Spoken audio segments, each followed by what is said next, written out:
दोस्तों फाइनली मैं वो वीडियो लेकर आया हूं जिसकी डिमांड आप लोग काफी समय से कर रहे थे।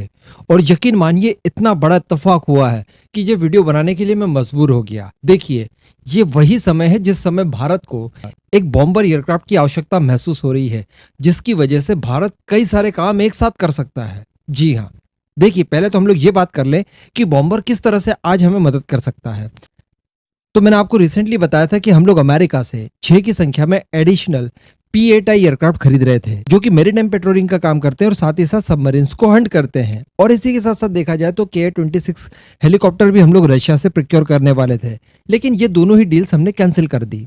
और इसकी बजाय हम लोग देख रहे हैं कोई स्वदेशी ऑप्शन, जिसके तहत मैंने आपको बताया था कि जो हम लोग ट्रांसपोर्ट एयरक्राफ्ट खरीद रहे हैं एयरबस से, जिसका नाम है C295, उसको बड़ी आसानी से DRDO कन्वर्ट कर सकता है मल्टी मिशन मेरीटाइम एयरक्राफ्ट में। तो यहां तक हमने बात की कि ये सारी चीजें हमारे सामने निकल कर आएंगी। लेकिन दोस्तों अब मैं आपको बता दूं कि एक बॉम्बर भी ये सारा काम कर सकता है। देखिए, बॉम्बर एयरक्राफ्ट जो है, हमने एक बार वैसे डिस्कस किया भी था इसको लेकर। आप उससे मैरीटाइम पेट्रोलिंग का काम करवा लीजिए, या किसी दूसरे इलाके में भी आपको पेट्रोलिंग करवानी है वो करवा लीजिए। आप उसे आप आवाज की तरह इस्तेमाल कर सकते हैं, वो काम वो आपको बड़ी आसानी से करके देगा। बॉम्बर को ही आप ट्रांसपोर्ट एयरक्राफ्ट की तरह इस्तेमाल कीजिए। अगर आपके पर्सनल्स को एक साथ छोड़ना है, कहीं पर कहीं से पिक करना है, तो वो भी बड़ी आसानी से वो कर देगा। साथ ही साथ मैंने आपको बताया था कि बॉम्बर के जरिए हम लोग एंटी सैटेलाइट मिसाइल फायर कर सकते हैं, एंटी बैलिस्टिक मिसाइल फायर कर सकते हैं। हमारे एस्ट्रोनॉट्स को जीरो ग्रेविटी की जो ट्रेनिंग देनी होती है, उसके लिए हम लोग उसका इस्तेमाल कर सकते हैं। और साथ ही साथ जो इसका ट्रेडिशनल और एक्चुअल काम है बॉम्बिंग करना, वो तो हम कर ही सकते हैं युद्ध के दौरान। तो एक बॉम्बर और काम अनेक हो जाएंगे हमारे। तो देखिए, अभी एक वेबसाइट द्वारा कुछ बातें सामने निकल कर आ रही है, जिसके बारे में मैं आपको बताने वाला हूँ।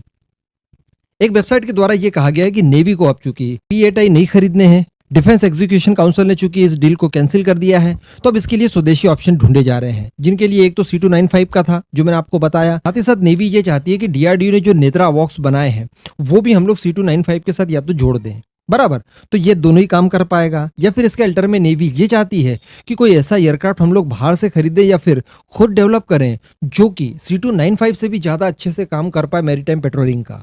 तो इसके लिए सबसे बेस्ट ऑप्शन भारत के पास बनता है बॉम्बर एयरक्राफ्ट का। आप केवल एक बॉम्बर बना लीजिए, ये सारे काम जो मैंने आपको गिनवाए ये आप उससे कर सकते हैं। वैसे इसके अलावा भी हमारे पास कई सारे ऑप्शन है, वो भी मैं आपको बताता हूँ। जो हम लोग अमेरिका से MQ-9 प्रेडिटर ड्रोन्स खरीदने वाले हैं, वो भी इस काम के लिए बड़े परफेक्ट होंगे। हालांकि नो डाउट ये एयरक्राफ्ट की तुलना में रेंज हमें उतनी नहीं देंगे, लेकिन फिर भी वही काम हमारे लिए कर सकते हैं।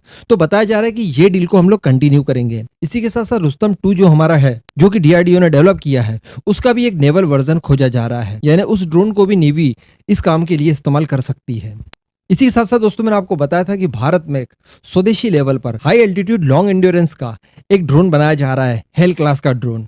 तो बताया जा रहा है कि उस ड्रोन का भी नेवल वर्जन बनाया जाएगा, जिसको कि नेवी बड़ी आसानी से इन्हीं सारे कामों के लिए इस्तेमाल कर सकती है। और साथ ही साथ हमारे पास रुस्तम 2 का भी एक ऑप्शन होगा। और आगे देखा जाए तो C295 को जो हम लोग कन्वर्ट कर रहे हैं वो, और इसके बजाय जो नेवी चाहती है कि एक ऐसा एयरक्राफ्ट हो जो कि और ज्यादा कैपेबल हो, C295 से भी ज्यादा कैपेबल हो, ये वाला एयरक्राफ्ट हम लोग या तो बना लें या फिर कहीं से प्रोक्योर कर लें। तो ऐसी परिस्थिति में हम लोग उन्हें इस काम के लिए भी इस्तेमाल कर सकते हैं, और बाकी जो काम मैंने आपको बताए वो भी सारे हो जाएंगे। तो ये बेस्ट समय है जब भारत ऐलान कर दे कि या तो हम लोग बॉम्बर एयरक्राफ्ट खुद के बूते बना रहे हैं, या फिर रशिया और अमेरिका, दो हमारे पास ऑप्शन है, हम दोनों में से किसी से भी लिमिटेड क्वांटिटी में बड़ी आसानी से बॉम्बर परचेस कर सकते हैं, जो नॉन स्टेल्थ टाइप के होंगे। और जब आपका इनका प्रोजेक्ट चल ही रहा है, आपने स्टेल्थ टेक्नोलॉजी को डेवलप कर ही लिया है, तो क्यों ना साथ ही साथ कुछ है की संख्या में स्टेल्थ बॉम्बर भी बना लिए जाएं। अगर भारत बॉम्बर एयरक्राफ्ट बना लेता है या कहीं से खरीद लेता है, तो यकीन मानिए कि पाकिस्तान उसकी धमक से ही निपट जाएगा, हक देगा बिल्कुल, वो समझ लीजिए। पाकिस्तान को मालूम है कि हमारे पास जो चाइनीज एयर डिफेंस सिस्टम्स हैं, वो युद्ध के कुछ ही घंटों में भारत डिस्ट्रॉय कर देगा, क्योंकि ब्रह्मोस और साथ ही साथ रुद्रम जैसी मिसाइलें भारत के पास है। उसके बाद फिर भारत के बॉम्बर जो आग मचाएंगे वहां पर, वो देखने लायक होगी। और साथ ही साथ जो चाइना अग्रेशन दिखाने के लिए LAC से सटे इलाकों में बॉम्बर की डिप्लॉयमेंट करता है, तो उसकी मिरर डिप्लॉयमेंट भी हम लोग कर पाएंगे। तो बॉम्बर एक और काम अनेक, ये मेरे हिसाब से सबसे उपयुक्त समय है जब हमने बॉम्बर एयरक्राफ्ट के लिए पहल शुरू कर देनी चाहिए। इस पूरे मुद्दे पर आपका क्या मानना है, नीचे कमेंट करके जरूर बताइएगा।